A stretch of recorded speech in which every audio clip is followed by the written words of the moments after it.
తలుసుకొని నాకు సంపూర్ణ ఆనందము కలుగుటకై నిన్ను చూడవలెనని రెయ్యింపగలు అపేక్షించుచు నీ యందున్న నిష్కపటమైన విశ్వాసం. తిమోతిలో ఉన్నది ఏంటంటే నిష్కపటమైన విశ్వాసము. ప్రభు గారు అన్నారు, నిష్కపటులుగా ఉండండి అపోస్తలులకి చెప్పాడు 12 మంది. పావురముల వలె నిష్కపటంగా ఉండండి, పాముల వలె వివేకముగా ఉండండి అన్నాడు. కనుక ఇప్పుడు ఈ కుటుంబంలో విశ్వాసం ఎలాంటంటే నిష్కపటమైన విశ్వాసం ఉన్నదండి. సంఘమా, దేవుని బిడ్డలారా, మనకి ఎలాంటి విశ్వాసం? తోమాలంటే అవిశ్వాసం ఉన్నదా? లేక విశ్వాసం ఉన్నదా? అవిశ్వాసం పని చేయదు, విశ్వాసం మామూలుగా ఉంటుంది. కానీ నిష్కపటమైన విశ్వాసం కావాలి. నిష్కపటమైన విశ్వాసం అంటే ఏమిటంటే, నీ విశ్వాసంలో ఏదైతే నువ్వు నమ్ముతున్నావో ఆ నమ్మిన ఆ ఫెయిత్, ఆ విశ్వాసంలో ఎలాంటి అపనమ్మకం ఉండకూడదు. అర్థమవుతుందండి? నీలో ఉన్న ఈ విశ్వాసము ఎలా మారాలంటే నిష్కపటమైన విశ్వాసం. కనుక భక్తి కలిగిన ఈ తిమోతి యొక్క కుటుంబంలో కన్నీటి ప్రార్థన ఉన్నది. భక్తి కలిగిన ఈ తిమోతి యొక్క కుటుంబంలో అందరూ ప్రార్థనా పరులే. 3 తరాల వరకు ప్రార్థనా పరులు, 3 తరాల వరకు నిష్కపటమైన విశ్వాసం కలిగిన వారు, చెక్కు చెదరని విశ్వాసము కలిగిన వారు. అందుకని ఇక్కడ ఏమంటాడంటే, నిష్కపటమైన విశ్వాసమును జ్ఞాపకము చేసుకొని. ఇలాంటి నిష్కపటమైన విశ్వాసము నీకున్నదా? ఇలాంటి నిష్కపటమైన విశ్వాసము నీ కుమారుడికి ఉన్నదా? ఇలాంటి నిష్కపటమైన విశ్వాసము నీ కుమార్తెకు ఉన్నదా? ఇలాంటి నిష్కపటమైన విశ్వాసము నీ కుటుంబంలో ఉన్నదా? ప్రియమైన సంఘమా, దేవుని యొక్క బిడ్డలారా, ఈ నిష్కపటమైన విశ్వాసాన్ని, కన్నీటి యొక్క ప్రార్థన అనుభవాన్ని పౌలు ఇక్కడ చాలా జ్ఞాపకం చేసుకుంటూ ఉన్నాడు. అంత మాత్రమే కాదు కానీ మరొక మాట ఏమంటే, నా పితురాచార ప్రకారము నిర్మలమైన మనస్సాక్షి. ఎలాంటి మనస్సాక్షి? మనస్సాక్షిలో వాత వేయబడిన మనస్సాక్షి ఉంది. ఏ మనస్సాక్షి? వాత వేయబడిన మనస్సాక్షి అంటే ఏంటి? వాత వేయబడిన మనస్సాక్షి అంటే వాతలు పెడతారు కదా, మాట అనిపోతే పెడతారా పెట్టరా? వాత వేయబడిన మనస్సాక్షి గలవారు అంటే వాళ్ళ మనస్సాక్షి గద్దిస్తుంది. నువ్వు మాట్లాడేది కరెక్ట్ కాదు, నువ్వు వెళ్ళేది కరెక్ట్ కాదు, నువ్వు చేసేది కరెక్ట్ కాదు అని మాట్లాడితే దాన్ని ధిక్కరించేవారు. పౌలు అంటాడండి, వారు ఆ వాత వేయబడిన మనస్సాక్షి గలవారై ఉన్నారు అంటాడు. అంటే ఎవరో మనం గద్దించే అవసరం లేదు. నువ్వు పొద్దున్నే లేగాలని వాళ్ళు వచ్చి గద్దించాలి, లేపాలా? నీ మనస్సాక్షి చెప్పొద్దు, ఏంటి ఇంతవరకు లేగలేదే? ఎవరో గుడికి వెళ్ళమని చెప్పవసరంలా. నీ మనస్సాక్షిని పెట్టాడు దేవుడు నీకు. ఏం టైం అవుతుంది, ఇంకా గుడికి పోలేదే. ఎవరో చెప్పవసరం లేదు, నువ్వు సరిగ్గా ప్రవర్తించట్లేదని నీ మనస్సాక్షికి చెప్పేస్తుంది నీ ప్రవర్తన సరిగ్గా లేదు. మనస్సాక్షి చెప్పినప్పుడు మనం ఏం చేయాలి తెలుసా? సరి చేసుకోవాలి. దున్నపోతుకి ఆవుకు ఒకటే నేర్చుకు ఉన్నదా? దున్నపోతు ఆవు. వర్షం పడింది అనుకో, దున్నపోతు ఏం చేస్తుంది? ఇంకా పడితే బాగుంది, ఎంత హాయిగా ఉంది, హాయిగా ఉంటుంది, హాయిగా. ఇక ఆ వర్షం పడినంతసేపు ఇంకా పడాలి, ఇంకా పడాలి, ఇంకా పడాలి. అదే ఆవు మీద వర్షం పడింది అనుకో, ఏం చేస్తుంది? 1-2 చినుకులు పడంగానే ఎదిరించేసుకుని పరుగును వెళ్ళిపోతుంది. వర్షంలో ఉండటానికి ఆవు ఇష్టపడదు. ఈ దున్నపోతు అయితే దున్నపోతు లాంటి నిద్రపోతులు, దున్నపోతు లాంటి తిండిపోతులు, దున్నపోతు లాంటి భక్తి లేని భక్తులు ఉంటారు. వాళ్ళకి నేను మనవి చేసేది ఏంటంటే, దయచేసి మీ మనస్సాక్షి నిర్మలమైన మనస్సాక్షి ఉండాలి. నిజంగా ఎంత గొప్ప సాక్ష్యమో తెలుసు ఇక్కడ. ఏమండి, కాస్త భక్తిలో మీరుండండి. మొట్టమొదట నీ భక్తి నీ పిల్లలకి అబ్బేటట్లు చూడండి. ఆ పిల్లల భక్తి మరో పిల్లలకి వెళ్ళద్దు, వాళ్ళ పిల్లలకి 3 తరాల వరకు వచ్చిందండి. ఇక్కడ పౌలు అంటున్నాడు, ఓ తిమోతి, ఈ యొక్క విశ్వాసము కానీ ఈ భక్తి కానీ మొట్టమొదట నీ తల్లిలో ఉన్నది.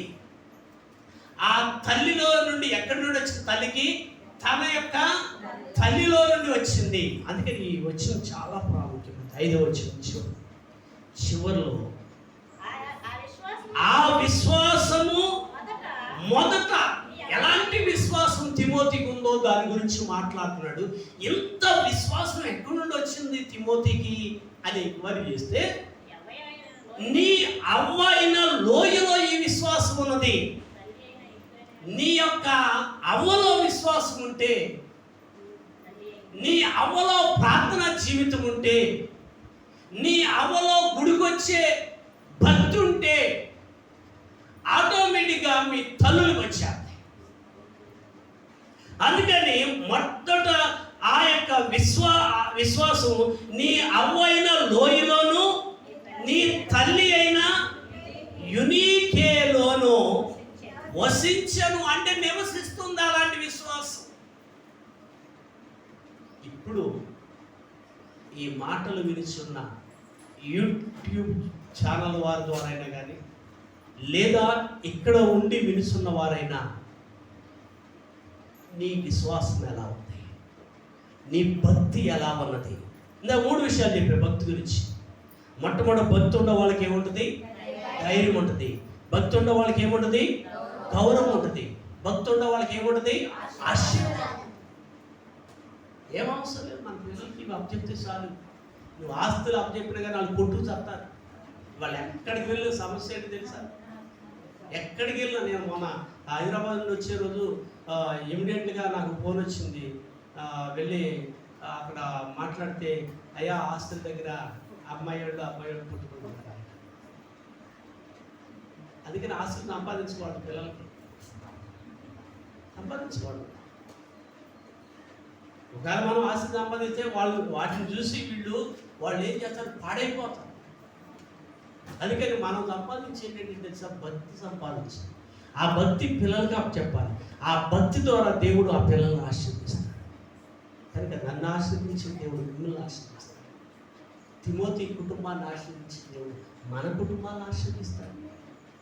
ఒక్కసారి పరిశీలన చేసుకుందాం. ఎలాంటి భక్తి మనకు ఉంది? అంటే విశ్వాసం, భక్తి ఎలాంటి విశ్వాసం? మామూలు విశ్వాసం కాదు, నిష్కపటమైన విశ్వాసం కావాలి. నీ విశ్వాసములు ఎలాంటి మచ్చ, డాగు, కుళ్ళు, కుసిద్ధం, అవిశ్వాసం, అనుమానాలు లేని విశ్వాసం ఉండాలి. ఇది జరగాలి ప్రభువా, జరుగుతుంది. ప్రభువా ఇది నాకు కావాలి, ప్రభు ఇస్తాడు. నీ విశ్వాసాన్ని బట్టి యేసు ప్రభు అన్నాడు, అయ్యో ఇశ్రాయేలీలో కూడా ఇంత విశ్వాసాన్ని నేను కనుగొనలేదే. అందుకని అక్కడ ప్రభువారు అన్నారు, ఇక్కడ పౌలు అంటున్నాడు, ఈ కుటుంబంలో ఉన్న విశ్వాసం, ఈ కుటుంబంలో ఉన్న విశ్వాసం ఎలాంటి? నిష్కపటమైన విశ్వాసం. భక్తి చాలా శ్రేష్టమైన భక్తి. చూద్దాం. ఆ విశ్వాసం మొదట నీ అవ్వ అయిన లోయలోను నీ తల్లి అయిన యునీకేలోను వసించెను అంటే నివసిస్తుంది. అది నీ యందు సదా వసించేది. నీలో కూడా అదే. సంగమా ప్రియమైన దేవుని బిడ్డలారా, విశ్వాసం చాలా గొప్పది. అందరికీ విశ్వాసం ఉండదు. అందరూ రక్షింపబడరు. ఇంకోటేంటంటే అందరికీ భక్తి ఉండదు. కొంతమందికి దేవుడు భక్తి ఇస్తాడు. మీకు ఒక విషయం చెప్తాను. ఇంటిలో భార్యకు ఉంటుందా భక్తి, భర్తకు ఉంటుందా? భార్యకి భక్తి ఉంటుందా, భర్తకు భక్తి? చెప్పండి. మీరు ఆడవాళ్ళని మీ పక్షాన్ని చెప్పుకుంటారా? చెప్పండి. బైబిల్ ఆధారం చెప్పనా? అబ్రహాంకు ఉన్న భక్తి శారాకు లేదు. అలాగని అందరికి కాదు, కొంతమందికి మాత్రం ఇంట్లో ఎవరికో ఎక్కువ భక్తి ఉంటుంది. ఎక్కువ భక్తి ఒక్కరికే ఉంటుంది, అందరికి ఉండదు. ఉంటే భర్త కన్నా భక్తి ఎక్కువ ఉండదు, లేదా భార్య కన్నా భక్తి ఎక్కువ ఉండదు. ఈ ఇద్దరిలో భక్తి ఎవరికి ఉన్నదని ఎట్లా తెలుస్తుంది మనకి? ఆ ఇంట్లో నుండి వాళ్ళు ఏం చేస్తారో తెలుసా? ప్రార్థన టైం అయింది లేకండి, గుడికి టైం అయింది లేకండి, ప్రార్థన చేసుకుందాం రండి అని చెప్పే వాళ్ళకే భక్తి ఎక్కువ ఉండదు. గుర్తుపెట్టుకోండి. సత్యం చెప్తున్నాను, అనుభవంతో చెప్తున్నాను. ఇప్పుడు వీళ్ళు ఎంత చెప్పిన, ఎవరికైతే భక్తి బాగుందో వాళ్ళు చెప్పిన వాళ్ళు మిగిలిన వాళ్ళు చెప్తుంటే వెంటనే ఎక్కడో ఏం చేస్తారు? చేతులు ముడుచుకుంటాం, కాళ్ళు ముడుచుకుంటాం, లేకపోతే కాసేపు లేచి కూర్చుంటాం, లేకపోతే ముచ్చట్లు పెట్టడం, లేకపోతే ఏదో టైం పాస్ చేస్తారు, కానీ టైం ప్రకారం రాదు. అలాగని మా వాళ్ళు లేట్కి వచ్చింది అంతా మా మామయ్య నా కొరకు చెప్తున్నాడు, ఒకవేళ నీ కొరకే చెప్తున్నాడే, నేనేం కాంప్రమైజ్ కాదు. ఒకవేళ నువ్వు కనుక అలా ప్రవర్తిస్తే నీకే వాక్యం, ఎవరికో కాదు. అర్థం కాదా? లేదు అంటే మీరు ఇంకెవరన్నా అలా ప్రవర్తిస్తే మీ అందరికి వర్తిస్తుంది, లేదా అలాగే ప్రవర్తిస్తే నాకు వర్తించుద్ది. వాక్యం అందరికీ సమానం. మేమేదో బోధిస్తున్నామని మేమేమి అతిథులేం కాదు వాక్యానికి. మేము సరిగ్గా ఉంటేనే కదా, మీకు చెప్పేది. మేము సరిగ్గా లేకుండా, మా కుటుంబాలు సరిగ్గా లేకుండా, మా పిల్లలు సరిగ్గా లేకుండా మీకు మేము ఎలా చెప్పగలం? అందువల్ల అందరూ సరి చేసుకోవాలి, అందరికీ భక్తి రావాలి. ఇప్పుడు ఏం చేసింది? ఒకప్పుడు అమ్మమ్మ నడిపించింది, అమ్మమ్మ ముసలి అయిపోయింది, ఇంకా అమ్మమ్మే నడిపించిందా పద్దాక? అమ్మమ్మే ఒరే తిమోతి నడవరా చర్చికి, కూతురుతో అమ్మ నువ్వు నడువమ్మా అని అంటుందా? ఆమె లేకలేదు. ఇప్పుడు ఎవరు నడిపించాలి? తల్లి నడిపించాలి. ఇప్పుడు తల్లి కూడా ముసలి అయిపోయే, ఇప్పుడు ఎవరు నడిపించాలి? కొడుకు నడిపించాలి. 3వ తరం వచ్చేసింది కదా, ఏమండి? 3వ తరం వచ్చేసింది కనుక ఇప్పుడు ఇంకా కూడా ఆ యొక్క అమ్మమ్మ పేరేంటి? లోయే వచ్చి నడవరా బాబు చర్చి కట్టదా? లేకపోతే వాళ్ళ అమ్మ యునీకే వచ్చి నడవరా చర్చి కట్టదా? ఇప్పుడు ఏం చేయాలి? ఒకప్పుడు అదే పౌలు అంటాడు ఏమన్నాడు? ఆ యొక్క విశ్వాసం మొదట నీ అవ్వ అయిన లోయలోను, నీ తల్లి అయిన యునీకేలోను వసించెను, అది నీ యందును సహా వసించుచున్నది. అంటే ఇప్పుడు నిరూపించుకున్నాడు తిమోతి. సేమ్ ఫెయిత్, అదే విశ్వాసము ఇప్పుడు నీలో కూడా ఉన్నదయ్యా. ఇప్పుడు వాళ్ళ అమ్మమ్మ వచ్చి ఈయన నడిపించవసరలా, అలా అమ్మ వచ్చి ఈయన నడిపించవసరలా. ఎవరు నడిపిస్తున్నాడు? తిమోతియే. తిమోతి సంగమా, మనం చాలా అదృష్టవంతులు. ఏంటో తెలుసా? మనకంటూ ఒక పద్ధతి ఉంది క్రైస్తవ సమాజానికి. మనకంటూ కొన్ని నియమ నిబంధనలు ఉన్నాయి, మనకంటూ కొన్ని క్రమశిక్షణలు ఉన్నాయి, మనకంటూ కొన్ని ఆజ్ఞలు ఉన్నాయి. వేరే వాళ్ళగా ఎప్పుడు పడితే అప్పుడు వెళ్తాం, ఎక్కడ పడితే అక్కడ ఎలా కాదు. మనకు 6 రోజులు బ్రతకటం వరకు పనిచేయి, 7వ రోజు నీ కుటుంబం అంతా దేవుని సన్నిధికి రావాలి. అలాగే కొన్ని క్రమశిక్షణలు ఉన్నాయి. పెద్దల కాళ్ళు లెగాలి, ఏ సమయానికి చేయవలసిన పని ఆ సమయానికి చేసుకోవాలి, మనం ఇతరులకి మాదిరిగా ఉండాలి, మన పిల్లలు పెంచడంలో కానీ మన ప్రవర్తనలో మాదిరిగా ఉండాలి. అలా కాకపోతే అందుకని అపోస్తలుడైన పౌలు ఈ యొక్క తిమోతి కుటుంబాన్ని సర్టిఫై చేస్తూ ఉన్నాడు. ఇంత గొప్ప విశ్వాసం ఉన్నదే, నీ యొక్క అవ్వైన లోయలోను, నీ తల్లి అయిన యునీకేలో ఉన్నది, అది నీలో కూడా ఈ యొక్క విశ్వాసము వసిస్తూ ఉన్నది. అందువల్ల తిమోతి కుటుంబాన్ని ఇక్కడ మెచ్చుకుంటూ ఉన్నాడు. నీ కుటుంబం పరిస్థితి ఏంటి? నీ పిల్లల పరిస్థితి ఏంటి? నీ తల్లి పరిస్థితి ఏంటి? లేదా నీ తండ్రి పరిస్థితి ఏంటి? ఎలా ఉన్నాం మనం? ఒకసారి ఆలోచన చేద్దాం. సిద్ధపాటు కలిగి వస్తున్నామా ప్రార్థన ఉన్నప్పుడు? లేదా కుటుంబ ప్రార్థన జరుగుతున్నాయి ఆ కుటుంబంలో? లేదా కుటుంబ సమేతంగా భక్తి కలిగి మనం పెరుగుతున్నామా? రెండవ కుటుంబాన్ని చూద్దాం. ఇదే తిమోతి రాసిన రెండవ పత్రిక, ఇదే అధ్యాయం, మొదటి అధ్యాయం 15 నుంచి 18 వచనాలు చదువుకుంటాం. ఎస్ చదువు.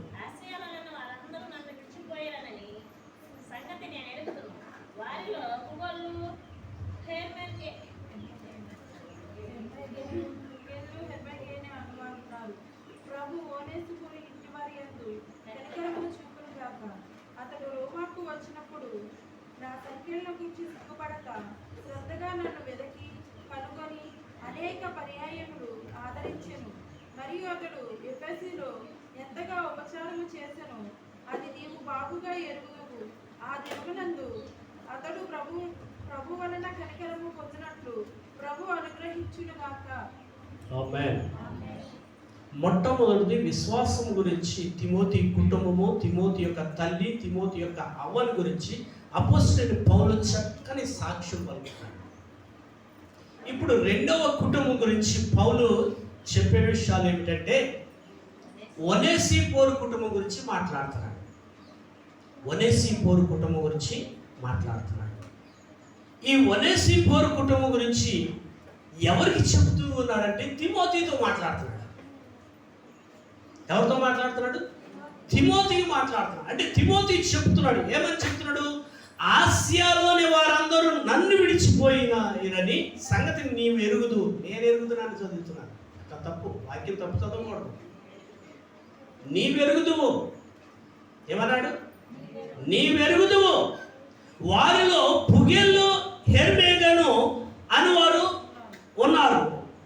ప్రభు ఒనేసిఫోరు ఇంటి వారి యందు కనికరము చూపునుగాక. వెళ్ళిపోయిన వాళ్ళ గురించి ఏమంటున్నాడు? వాళ్ళు ఎవరో వెళ్ళిపోయిన ఇద్దరు, వాళ్ళ గురించి నీకు తెలుసు. కానీ అందుకని వెళ్ళిపోయిన వాళ్ళకి వరకు కనికరం గురించి మాట్లాడట్లా. ఎట్లా మాట్లాడతాడు? వెళ్ళిపోయిన వాళ్ళు ఎలా పొందుకుంటారు? ఎవరైతే ఉన్నాడో ఆ ఉన్న వ్యక్తుల గురించి మాట్లాడుతున్నాడు. ఆ ఒనేసిఫోరు యొక్క కుటుంబం గురించి చక్కని సాక్ష్యము. ఏంటి ఒనేసిఫోరు కుటుంబంలో ఏముందా ప్రత్యేకత అంటే, ప్రభు ఒనేసిఫోరు యొక్క ఒనేసిఫోరు ఇంటి వారి యందు కనికరం చూపునుగాక. అతడు రోమాకు వచ్చినప్పుడు నా సంఖ్యల గురించి సిగ్గుపడక శ్రద్ధగా నన్ను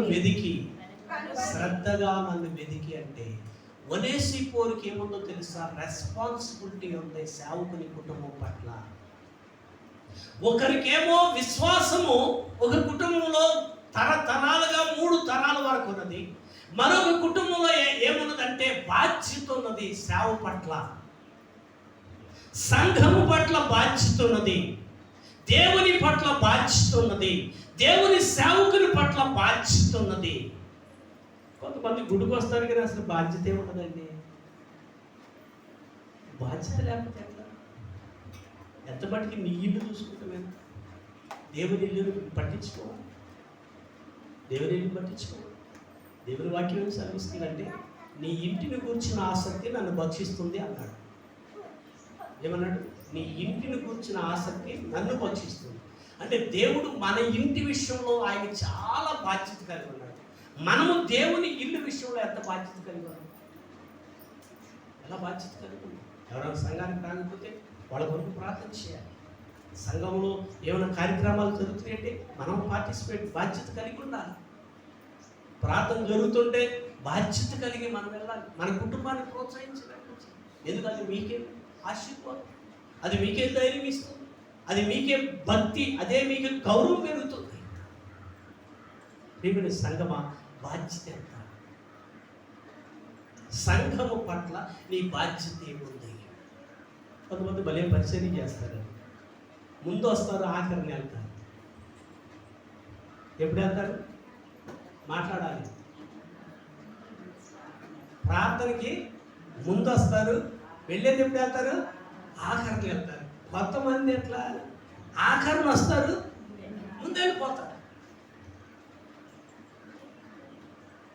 నేను మా సంఘంలో ఏమంటారంటే, ఈరోజు ఆఖరిని ఎవరు వచ్చారో వాళ్ళు ఆఖరిని ప్రార్థన చేపిస్తారు. ఈ ఆఖరిని వచ్చిన వాళ్ళు ముందు వెళ్ళిపోవడానికి చూస్తారు. అంటే మరి ఆఖరిని వచ్చిన వాళ్ళకే నీకెంత ఉంటే ముందు వచ్చి పడుగాపులు పడి ప్రార్థన చేసి పాటలు పాడి ఏమండి వాళ్ళకెంత వాళ్ళు ముందు వెళ్ళిపోతారు. అందువల్ల ఈ పాస్టర్ గారు చెప్పవసరంలా, నువ్వు ఆలోచన చేయాలి. నేను అందరికంటే వెనకొచ్చాను కాబట్టి వాళ్ళందరూ ప్రార్థన చేసుకున్న తర్వాత నేను ఆఖరిని వెళ్ళాలి. మా నాయన ఎప్పుడు మరి ముందెళ్ళేదో ఆఖరిని వెళ్ళేదో తెలియదు, కానీ ఆ చర్చికి వెళ్ళటం ముందెళ్ళేదో నాకు తెలియదు, ఆఖరిని వచ్చేదంట. ఆఖరిని వచ్చేదంట చర్చి దగ్గర ఉండి ఇంటికి. ఎందుకు? పాస్టర్ గారిని ఎవరు పెట్టి ఇంటికి తీసుకొచ్చి ఆయన భోజనం పెట్టడం ఆఖరిని వచ్చేదంట. అందుకే నేనేమంటానంటే సేవ పట్ల మీ బాధ్యత ఏముంది? వాళ్ళు చేసుకుంటూ ఇవాళ చర్చి దగ్గర వంటలు,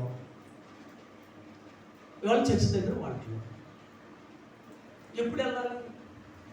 మీరు ఇవన్నీ పెట్టండి, ఇవన్నీ మొదలు సంఘ విషయాలు విద్యార్థులు పంచుకోవాలి కదా.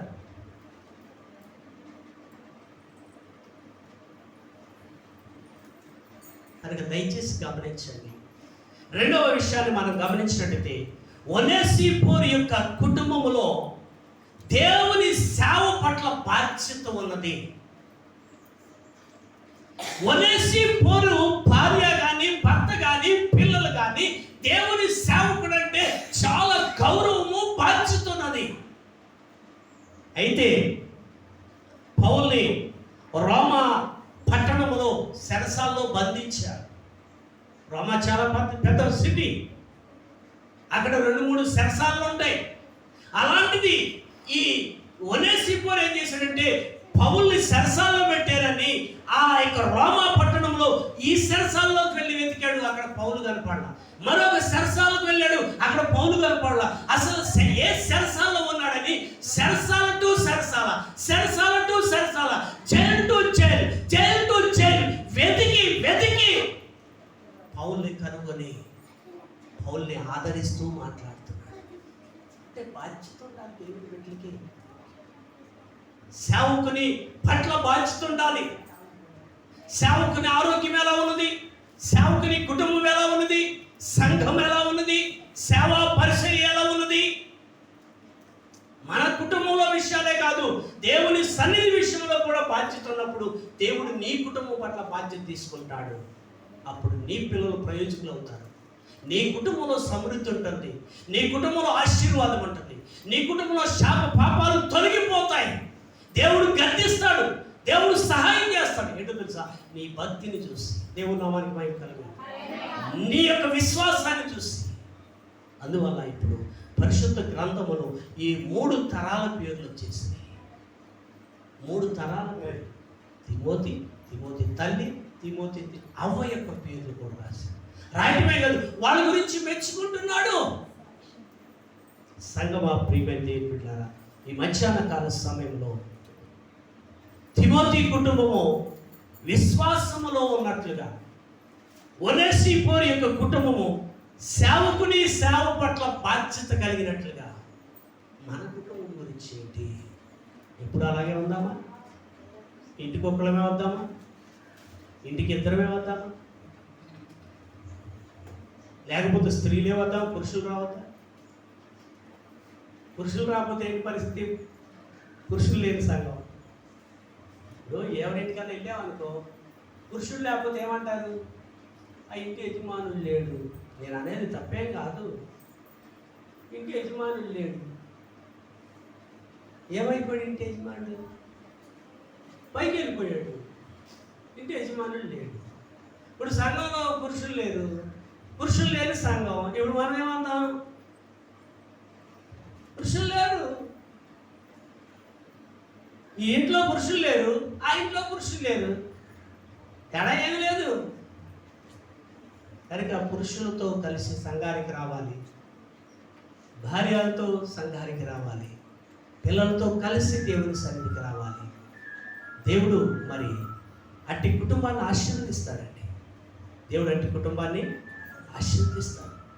దేవుని ఆశీర్వాదం కావాలంటే దయచేసి కాస్త భక్తి శ్రద్ధతో మన ముందు 2 కుటుంబాలు ఇచ్చాడు దేవుడు. పరిశుద్ధాత్మ దేవుడు 2 కుటుంబాలు ఇచ్చాడు. ఒకటి తిమోతి కుటుంబం, రెండోది ఒనేసిఫోరు కుటుంబం. నీ కుటుంబం ఎలా ఉన్నది? నీ కుటుంబం ఎలా ఉన్నది? మన కుటుంబం బాగుండాలంటే భక్తి కావాలి. మన కుటుంబం బాగుండాలంటే మనమే మాదిరిగా ఉండాలి. మన మాదిరి లేకుండా మన కుటుంబం మాదిరిగా ఉండదు. అందువల్ల ఈ ఇంట్లో ఎవరికైతే విశ్వాసం ఉన్నదో ఆ ఎక్కువ విశ్వాసం ఆటోమేటిక్గా ఆ ఇంట్లో పడిపోతాయి. ఎవరికో వచ్చేది ఆ విశ్వాసం. ఆ విశ్వాసాన్ని బట్టి మరలా ఆ ఇంట్లో మరొకళ్ళు లేస్తారు, వాళ్ళని బ్లెస్ చేస్తాడు దేవుడు. కనుక నీ భక్తి ఉంటే నీకు ధైర్యం ఉంటుంది, నీ భక్తి ఉంటే నీకు గౌరవం ఉంటుంది, నీకు భక్తి ఉంటే నీకు ఆశీర్వాదం. భక్తి కలిగి కాస్త దేవుని సన్నిధిలో పెరుగుదాం, విశ్వాసం కలిగి దేవుని సన్నిధిలో పెరుగుదాం, బాధ్యత కలిగి దేవుని సన్నిధిలో ఉందాము. అట్టి కృప పరిశుద్ధాత్మ దేవుడు మనందరికీ తోడైంది నడిపించేయుగాక. ప్రార్థన చేసుకుందాం. తల నుంచి కృపా సత్య సంపూర్ణ అమ్మా యేసయ్య, మీ పరిశుద్ధమైన ఘనమైన పాదములు బట్టి వందనాలు, స్తోత్రాలు. యెహోవా దేవుడుగా గల చిన్నులు ధన్యులని సెలవిస్తూ ఉన్నారు. దేవా, ఈరోజు భక్తి గల 2 కుటుంబాల గురించి మేము ధ్యానించడానికి ప్రభుత్వం తెచ్చారు. నిజంగా అపోస్తలుడైన పౌలు చక్కని విషయాలు, నా ప్రార్థన యందు ఎడతెగక నిన్ను జ్ఞాపకం చేసుకొని నీ కన్నీళ్లను తలుసుకొని నాకు సంపూర్ణ ఆనందము కలుగుటకై నిన్ను చూడవలనని రెండుంబగలో అపేక్షించుచు నీ యందున్న నిష్కపటమైన విశ్వాసమును జ్ఞాపకము చేసుకొని నా పితరాచార ప్రకారం నిర్మలమైన మనస్సాక్షితో నేను సేవించుచున్న దేవుని ఎడల కృతజ్ఞుడనై ఉన్నాను. ఆ విశ్వాసం మొదట నీ అవ్వైన లోయలోను నీ తల్లి అయిన యునేకియలోను వసించెను. అది నీ యందు సహా వసించుతున్నదని నేను రూఢిగా నమ్ముచున్నాను. దేవా, నిత్యమే మా ప్రభువా, అట్టి విశ్వాసము మాకు కావాలి నాయన. అట్టి విశ్వాసము మా కుటుంబంలో ప్రతి ఒక్కరికి కావాలి ప్రభువా. అంత మాత్రమే కాదు కానీ అయా మరొక కుటుంబం గురించి జ్ఞాపకం చేస్తూ ఉన్నాడు అపోస్తలుడైన పౌలు. ఒనేసిఫోరు కుటుంబం గురించి మాట్లాడుతూ ఉన్నాడు. ఒనేసిఫోరు ఇంటివారు కనికరము గలగా ఉండాలి. దేవుడు ఆ కుటుంబానికి కనికరం చూపును గాక. అతడు రోమాకు వచ్చినప్పుడు సంఖ్యలను గురించి సిగ్గుపడక నా విషయంలో శ్రద్ధగా నన్ను వెతికి కనుగొని అనేక పర్యాయములు ఆదరించాడు. మరియు అతడు ఎఫెసులో ఎంతగా ఉపచారం చేశానో అది నీకు బాగా వెరుగుదు. ఆ దినమయందు అతడు ప్రభు వల్ల కనికరం పొందినట్లు ప్రభు అనుగ్రహించును గాక అని చక్కని సాక్ష్యం ఒనేసిఫోరు గురించి మాట్లాడుచున్నాడు అపోస్తలుడైన పౌలు. దేవా, మా కుటుంబం ఎలా ఉన్నదయ్యా? ఒకవేళ ఎలాంటి భక్తి లేకపోతే, విశ్వాసం లేకపోతే, సంఘం పట్ల సేవకుని పట్ల బాధ్యత లేకపోతే ఈ నేటి దినం నుంచి ప్రభా మేము ఆలోచన చేయటానికి సంఘానికి ఏం అవసరం ఉన్నదో, సేవకునికి ఏం అవసరమో, సేవకునికి సేవకురాలకి ఆరోగ్యం ఉన్నదా, ఆహారం ఉన్నదా, ఆత్మీయత తల్లిదండ్రులు ఎలా ఉన్నారు అని వాళ్ళ విషయంలో కూడా మేము ఆలోచన చేసేవారు ఉంటాము. వాళ్ళ విషయంలో కూడా మేము బాధ్యత కలిగి ఉండడానికి సహాయం చేయండి అయ్యా. అంత మాత్రమే కాదు నాయన, ప్రతి కుటుంబంలో కూడా ఒక క్రమమైన బాధ్యత కలిగి ఉండడానికి సహాయం చేయండి. ఇదిగో బిడ్డలంతో విశ్వాసంతో ఈ వాక్యాన్ని వినుచున్నవారు ప్రభువా అయా వచ్చిన వారందరినీ కూడా మీరు నిండాలుగా దీవించి, వారికి ఎలాంటి పరిస్థితులు ఉన్నా కానీ వారి కష్టాలు ఉంటే కష్టాలు తీసేయండి, వ్యాధులు ఉంటే తీసేయండి, దుఃఖం ఉంటే తీసివేసేయండి, వారి అవసరతలన్నీ కూడా తీరును గాక అని ప్రార్థన చేస్తాం. భక్తి ప్రభువా మాకు ధైర్యం ఇస్తుందయ్యా, భక్తి మాకు గౌరవాన్ని ఇస్తుందయ్యా, భక్తిని మాకు ఆశీర్వాదాన్ని ఇస్తుందయ్యా. అట్టి భక్తిలో మేము ఎదగటానికి ఇదిగో దైవభక్తి గొప్ప లాభ సాధనగా అన్నట్లుగా ప్రభువా మీ కృపా కనికరాలతో నింపమని, వచ్చిన ప్రియ బిడ్డలందరినీ దీవించమని పేరు పేరు చొప్పున పురుషులను దీవించండి, స్త్రీలను దీవించండి, యవన బిడ్డలను దీవించండి, చిన్న బిడ్డలను దీవించండి అయా. ఇదిగో తండ్రి అయా, ప్రతి ఒక్కరిని మీ హస్తాలకు అప్పగించుకుంటున్నాం. దైవజనులు దాసులు అయా సంఘ కాపాన్ని జ్ఞాపకం చేసుకొని దీవించి బలపరచండి. దాసురాలను జ్ఞాపకం చేసుకోండి, ఆమెలో ఉన్న బలహీనతను తొలగించండి అయా. కుమారులు తండ్రి నాయన జ్ఞాపకం చేసుకోండి, వారి యొక్క పరిపాలనలో మీరు తోడుగుండి బలపరిచి మీరు మహిమ పొందమని సహాయం చేయమని, సంఘాన్ని నానాటికి అభివృద్ధిపరిచి ఆశీర్వదించమని, నన్ను కూడా జ్ఞాపకం చేసుకుని మా కుటుంబాన్ని సంఘాన్ని కూడా దీవించమని మా ప్రభు రక్షకుడైన యేసయ్య నామం పేట ప్రార్థన చేసి వేడుకొనుచున్నాము తండ్రి.